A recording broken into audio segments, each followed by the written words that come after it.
முதல் நான் வரை யாருமே மயக்கம்.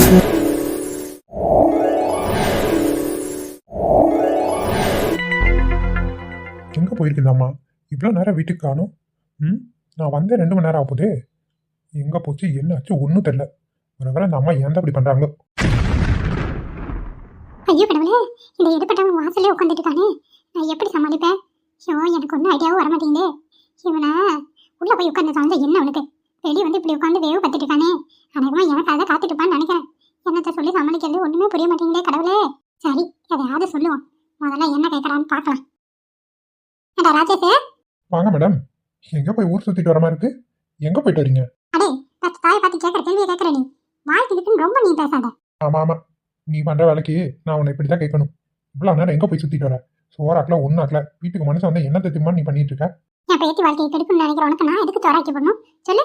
அதெல்லாம் விடு. இப்போ நீ எங்கே போயிட்டுறா? இவ்வளோ நேரம் வீட்டில் இல்லாமல் எங்கே போன பதில் சொல்லு. பக்கத்துல இருக்க என் ஃப்ரெண்டை பார்க்க போனேன். என்ன போனது? ஏன்னா உனக்கு ஃப்ரெண்டு பக்கத்தூரில் இருக்கு. அதையும் போய் பார்க்குற அளவுக்கு இதெல்லாம் நம்புற மாதிரி இல்லையே. நீ நம்பலைங்கிறக்காக நான் என்னடா பண்ண முடியும்? அதுதான் உண்மை. நம்பினா நம்பு, நம்பாட்டிப்போ. அதை பத்தி எனக்கு கவலை இல்லை. ஓஹோ, வாய் இந்த அளவுக்கு நீடுது இல்லாமா உனக்கு? நான் பெத்தவன், உனக்கு வாய் இம்பிட்டு இருக்கும்போது உன்னை பெத்தவனா எனக்கு இருக்காதா? என்ன கூட கூட பேசுற நினைப்ப உனக்கு? இவ்வாறு எனக்கு அனுப்பா இருக்கு. நான் போய் படுக்கிறேன். உனக்கு சாப்பாடு வேணா கடையில் ஆர்டர் பண்ணி சாப்பிட்டுக்கோ. நான் என் ஃப்ரெண்டு வீட்டிலே சாப்பிட்டேன். நான் போறேன், போய் தூங்குறேன். இப்படி சொன்னா நான் என்ன பண்றது? இந்த நேரத்துக்கு வந்து ஆர்டர் பண்ணா என்னத்தை ஆர்டர் பண்ண முடியும் சொல்லு? அதுக்கு நான் என்ன பண்றது? என்னை எதிர்பார்க்காம நீ தான் உன் வேலையை பார்த்துக்கணும். இனிமேலாம் என்ன எதிர்பார்க்காத. நான் திடீர்னு வெளியே போவேன் வருவேன், அதை பத்தி நீ கேட்கக்கூடாது. புரிஞ்சுதா? போற போக்கொன்னும் சரியில்லையம்மா. இது பாருடா, ஒன்று சொல்லிக்கிறேன். உன் வாழ்க்கையை மட்டும் நீ பாரு. அடுத்து அவங்க வாழ்க்கையை கெடுக்கணும்னு நினைச்சினோ அப்புறம் உன் வாழ்க்கை இல்லாம பண்ணிடுவேன். நான் என்ன கேட்டுட்டு இருக்க, நீ என்ன வளரிடல? நீ எந்த கேள்வி கேட்டாலும் என் பதில் இதுவாக தான் இருக்கும். புரிஞ்சுதா? உள்ள போறேனா வந்து படுத்து தூங்கு, இல்லைன்னா கடையில் ஆர்டர் பண்ணி சாப்பிடு. உன் பிரச்சனை நீயே பார்த்துக்கோ. நான் போறேன். அடக்கடவுளே, என்ன இந்த அம்மா இன்னைக்கு இந்த போடு போடுது? சாதாரணமாக அப்படிலாம் பேசாதே. இன்னைக்கு என்னன்னா இவ்வளோ கோவமா கத்திட்டு போது, அதுவும் செய்ய முடியாதுங்குது. சரியில்லையே ராஜேஷே, சாரா இருந்துக்கணும். ஏதோ ஒரு வேலை பண்ணுது, என்ன பண்ணுதுன்னு கண்டுபிடிக்கணும். அப்புறமா இல்லை இருக்கு இந்த கிழவிக்கு.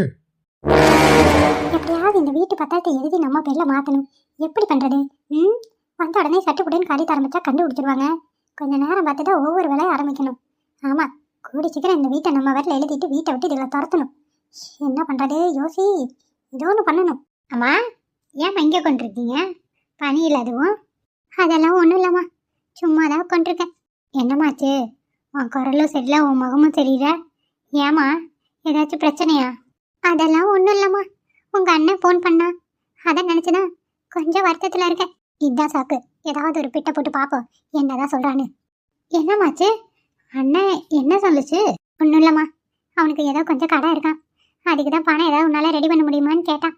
நான் எங்கே போகிறது? என்கிட்ட என்னம்மா இருக்குது சொல்லு. என்கிட்டலாம் ஒன்றும் இல்லை, உன் பிரச்சனையை நீ பார்த்துக்கடான்னு சொன்னேன். அதுக்கு ரொம்ப திட்டான். என்ன பண்ணுறது? வயசான காலத்தில் இந்த பேச்செல்லாம் கேட்கணும் என் தலை எழுத்து. என்னம்மா, அண்ணன் உன்னை நல்லா பார்த்துக்குதுன்னு நினச்சா இப்படி பேசுது? எதுவுமே நம்ம கையில் 4 காசு இல்லைன்னா யாரும் மதிக்க மாட்டாங்க. பெத்த பிள்ளையா இருந்தாலும் சரி, பெத்த பையனாக இருந்தாலும் சரி. அப்படி போயிட்டுருக்கு என் கதை. ஏம்மா, உனக்கு என்ன தோணுது?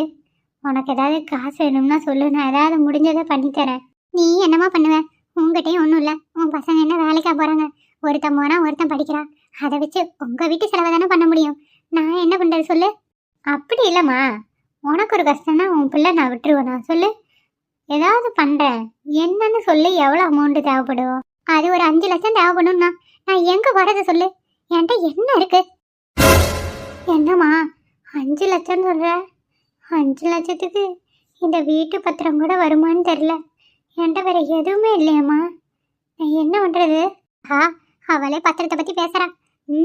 ஏதாவது இன்னும் 4-5 பிட்டை போட்டு பார்ப்போம். ஒன்றை நான் என்னம்மா பண்ண சொன்னேன்? என் தலை எழுத்து விடு. ஏதாவது என் கிட்ட நிற்கிது, விட்டு தான் அவனுக்கு கொடுக்கணும். வேற வழி இல்லை. பாவம் ரொம்ப கஷ்டப்பட்டு கேட்குறான். நான் என்ன பண்ணட்டும்? ஏதாவது ஒன்று பண்ணுறேன்னு சொல்லி வச்சுட்டேன். ஏதாவது பண்ணணுமா? யோசிக்கிறா. கண்டிப்பாக ஏதாவது ஐடியா பண்ணுவா. என்ன சொல்கிறான்னு பார்ப்போம். நம்மக்கிட்ட இருக்கிறது இந்த பத்திரம் மட்டும்தான். அது வேணால் ஒரு 5-6 லட்சத்துக்கு போகும். பேசாமல் அதை கொடுத்துருவோமா? எனக்கு வேற ஒரே யோசனையாக இருக்குது. இதை பண்ணலாமா வேணாமா? ஒன்றுமே புரிய மாட்டேங்குதே கடவுளே. ஏமாடி லட்சுமி, என்னம்மா யோசிச்சுக்கிட்டே இருக்க? கீழே குமிஞ்சு. இல்லைம்மா, ஒன்றும் இல்லை. விட லட்சுமி, என் பிரச்சனையை நான் பார்த்துக்கிறேன். சரிம்மா, ஏதாவது பண்ணலாம். நான் யோசிச்சு சொல்கிறேன். சரியா? உள்ளே வந்து படு. வா. சரிடி. ஆமாம், நீ சாப்பிடவே இல்லை. துளசி சோறு பொங்கி வச்சிருக்கா. ஏம்மா? இல்லைம்மா, மதியானம் சாப்பிட்டதே வயிறு ஃபுல்லாக இருக்கு. என் மனசு சரியில்லை, அதனால எனக்கு எதுவும் வேண்டாம். வீடு, நான் தண்ணியை குடிச்சிட்டு படுத்துக்கிறேன். நானே தின்னு ஜீரணாகாமல் கிடக்கிறேன். இதில் நைட்டுக்கு தின்னா அப்புறம் நான் வயிற்றில் வந்தீங்கன்னா போயிட்டு கிடக்கணும். நாளைக்கே சாப்பிட்டுக்குவா. நாளைக்கு இருக்கிறத போட்டு ஒரு அடி அடிச்சிட வேண்டியதா. சரிம்மா, உள்ளே வாங்க.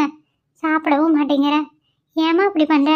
மனசில் ஆயிரம் கவலை வச்சுக்கிட்டு எப்படிம்மா சாப்பிட முடியும் சொல்லு? நான் தான் ஏதாவது பண்ணி தரேன்னு சொல்கிறேன்ல. வாம்மா. சரி லட்சுமி, அப்பாவா உள்ளே போவோம். ம். எப்படியா அவளே வாயை திறந்து ஏதாவது ஐடியா பண்ணுறேன்ட்டா. கண்டிப்பாக கொடுப்பா. சரி, ஒரு அம்மா அமுத்திட்டு ஓடிட வேண்டியது.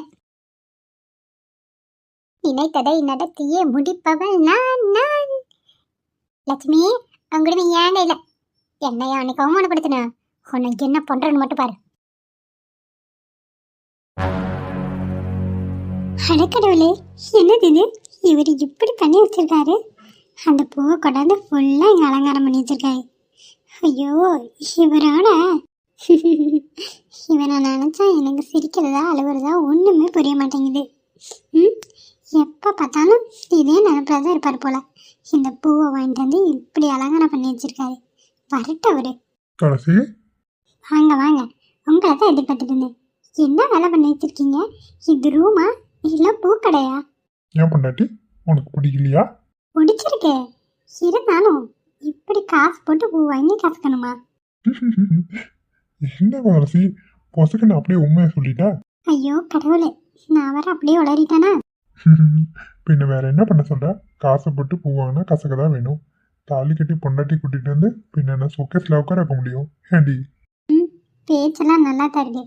இதெல்லாம் தேவையில்லாத வேலை. இதுக்காக காசு செலவு பண்றதுல ரொம்ப ஓவரு. ஏன் இப்படி காசை கண்ணு மூடிட்டு செலவு பண்றீங்க? எல்லாம் என் பொண்டாட்டியோட சந்தோஷத்துக்காக தான். நீ சந்தோஷமா இருப்பினா நான் என்ன வேணாலும் பண்ணுவேன். இதெல்லாம் என்னது ஜுஜுபு மேட்ரு. இருந்தாலும் இனிமே இந்த மாதிரிலாம் பண்ணக்கூடாது. சரியா? இதுதான் கடைசி முதல்ல. சரி பொண்டாட்டி, நீ சொன்னா நான் கேட்டுக்குவேன். சரியாடா? லவ் பண்ணி கல்யாணம் பண்ணவங்க கூட இப்படி இருக்க மாட்டாங்க. ஆனா நீங்க பண்ற அலப்பறை இருக்கே. என்ன துளசி இப்படி சொல்லிட்ட? நீ வேணா என்ன லவ் பண்ணி கல்யாணம் பண்ணாம இருக்கலாம். நான் உன்ன லவ் பண்ணி தான் கல்யாணம் பண்ணேன். லவ் யூ பொண்டாட்டி. சரிங்க. சரி பொண்டாட்டி, ரொம்ப நேரமா பேசிட்டே இருக்க மாதிரி இருக்கு. ஒரே அவசரம் தான். ஆமா, சட்டுப்பட்டு வாழ்க்கையை தொடங்க வேண்டாமா? ஏங்க, என்னமோ இதுக்கு முன்னாடி வாழ்க்கையை தொடங்க அத மாதிரி பேசுவீங்க. அதுதான் ஆல்ரெடி வாழ்க்கையை தொடங்கியாச்சுல, அப்புறம் என்ன? அதைத்தான் நானும் சொல்றேன். வாழ்க்கையை அப்பப்ப தொடங்கி வைக்கணும். அதோட விட்டுறக்கூடாது. சரி. ஆமா துளசி, சீக்கிரம் தூங்கினாதான் காலையில வேலைக்கு போக முடியும். அது உனக்கு புரிய மாட்டேங்குது. யாருங்க இப்ப உங்களை தூங்க வேண்டாம்னு சொன்னது? தாராளமா போய் தூங்குங்க. ஏய், சொல்றதே எனக்கு புரிய மாட்டேங்குது இப்பலா. துளசிமா, எதுக்கு இப்ப என் கை மேல உங்க கை வருது? எதுக்கு வரும்? தெரியாத மாதிரி கேட்காதடி பொண்டாட்டி. ஏன்டே இப்படி நோக்கடிக்கிற? ஓய், கை எங்க அங்க போயிட்டு கையை எடுங்க. என்னன்னு தெரியல, உன்னோட இடுப்பு மட்டும் என்னை பார்த்துட்டே இருக்கே. ஏன்டா என்ன தொட்டு கிள்ள மாட்டேங்கிறீன்னு என்கிட்ட கேட்குது. இது பாருங்க, அடி வாங்குவீங்க. எடுங்க கை, எனக்கு கூச்சமா இருக்கு. இது பாரு, உனக்கு இன்னெல்லாம் கூச்சமே இருக்கக்கூடாது சொல்லிட்டானா? ஐயோ எடுங்க, எனக்கு கூசுது. ஆமா, ஐயோ எடுங்க. நல்லா பஞ்சு மாதிரி இருக்கு. பிடிச்சி கிள்ளி எடுத்துடுறேன். ஐயோ, கையை வச்சுட்டு கம்மி இருங்களேன். அடுத்து உன்னோட கையே. ஐயோ, பாடா படுத்துறீங்க. இங்கே பாரு துளசி, எடுத்த கோத்தோட வாழ்க்கையை தர முடியாது. ஸ்டெப் பை ஸ்டெப்பாக தான் போக முடியும். சரியா? இந்த டைலாக் இங்கே எடுத்த தேவையா? என்னமோ என் வாய்க்கு வந்ததை சொன்னேன். ஏன் நான் தப்பா ஏதாவது சொல்லிட்டேன்னா என்ன? சரி, கையை எடுங்க. ஏங்க இப்படி பண்றீங்க? என்னடி, உன்னை தொடக்க எனக்கு எல்லாம் உரிமை இருக்கு. சும்மா எதாவது சொல்லிட்டு இருக்காது. அடுத்து என்னன்னா உன்னோட கண்ணம். ஆமா, இதுக்கு முன்னாடி கண்ணை தொட்டதே இல்லை பாருங்க. உன் கண்ணம் எப்படி தெரியுமா இருக்கு? எப்படி? பனியா இருக்குல்ல, பனியாரம் குட்டி குட்டியா இருக்கு மாதிரி. அந்த பனியார் கல்ல ஊத்துன தோசை மாவு மாதிரி அப்படியே பொதுன்னு இருக்கு. குட்டி கண்ணம். ஓ, அப்ப என் கண்ணும் பணியாரமா? ஆமாடி, அழகா இருக்குல்ல. இருக்கும். அப்புறம் இந்த செவச்சவன்னு இருக்கிற உதடு இருக்குல்ல, அது எப்படி தெரியுமா இருக்கு? எப்படி? உதடு என்ன அழகா தான் இருக்கு. கண்ணும் பணியாரம், உதடு என்ன தோசையா? தோசை சப்பட்டையா வட்டமல்லடி இருக்கும், அப்படியெல்லாம் இல்லை இது. இது சாக்லேட்டுன்னு வச்சுக்கோ. இந்த சாக்லேட் என்னது மென்ட்ட சொல்லுது, சீக்கிரமாக நான் எடுத்து வாயில் போட்டுக்கோன்னு சொல்லுது. சொல்லும் சாக்லேட்டுக்கு வாய் இருக்குல்ல அதனால சொல்லும். சரி, அப்படியே உனக்கு ஒரு முத்தம் கொடுக்கணுமா? ம் இல்லை இல்லை, நீ எனக்கு கொடுப்பியா, நான் உனக்கு தரேன். சி போங்க. அப்புறம் உன் கழுத்து இருக்குல்ல, கழுத்து அது வந்து வந்து ஐயோ கொல்லறியடி. வேண்டாம் இதோட நிறுத்திக்குவோம், ரொம்ப ஊற போகிறோம். அதெல்லாம் ஒன்றும் வரல. உன் கழுத்து அப்படியே சங்கு மாதிரி இருக்கு. இருக்கும். சரி பொண்டாட்டி, இப்போ வந்து அத்தா உனக்கு ஒரு முத்தம் கொடுப்பேன். போதும் விடுங்க. பொண்டாட்டி லைட் அமுத்திடுவோமா? ம் சரி. என்ன ஷாம்புடி போட்டா வாசம் இருக்குது? ஒன்றும் இல்லை, சீக்காக தான் தேய்ச்சி ஊற்றுனேன், அதான் உங்களுக்கு வாசம் தூக்குதுன்னு நினைக்கிறேன். அடிப்பாவி. சரி போய் ரைட் அமுத்துக்க, பேசிக்கிட்டே இருக்காதீங்க. புட்டு இருக்குது ஆசை உன் மேல. எக்ஸ்கியூஸ் மீ, நீங்கள் கொஞ்சம் வெளியே இருக்க முடியுமா? சரிங்க சிஸ்டர், நான் இவர்கிட்ட ஒரு 2 நிமிஷம் பேசிட்டு போயிடுறேன்னு. சீக்கிரமா, அவருக்கு ரொம்ப பிளட் லாஸ் ஆயிருக்கு, ஆப்ரேஷன் பண்ணோம், கொஞ்சம் கோஆப்ரேட் பண்ணுங்க ப்ளீஸ் சிஸ்டர். ஒரு 2 நிமிஷம் உங்களை கெஞ்சி கேட்டுக்கிறேன். சரி, நான் வெளியே வெயிட் பண்ணுறேன், சீக்கிரம். சரிங்க சிஸ்டர். ரஞ்சித் நான் பேசுறது உங்களுக்கு கேட்குதா? ரஞ்சித் ஸ்டென் பண்ணிக்காதீங்க, உங்களுக்கு ஒன்றும் இல்லை, நான் எப்படியாவது உங்களை காப்பாற்றிடுவேன். நீங்கள் நல்லா இருக்கும்போது உங்களை என்னால் புரிஞ்சுக்க முடியல, நான் புரிஞ்சுக்கிட்டேன், உங்ககிட்ட வந்து பேசலாங்கும்போது உங்களுக்கு இப்படி ஆயிடுச்சு. ரஞ்சித் எனக்கு என்ன சொல்கிறதுன்னு தெரில, தப்பு பண்ணது எல்லாமே நான் தான், என்ன மன்னிச்சிருங்க. கூடிய சீக்கிரம் சரியாகி நீங்கள் வரணும், நம்ம வாழ்க்கையை தொடங்கணும்.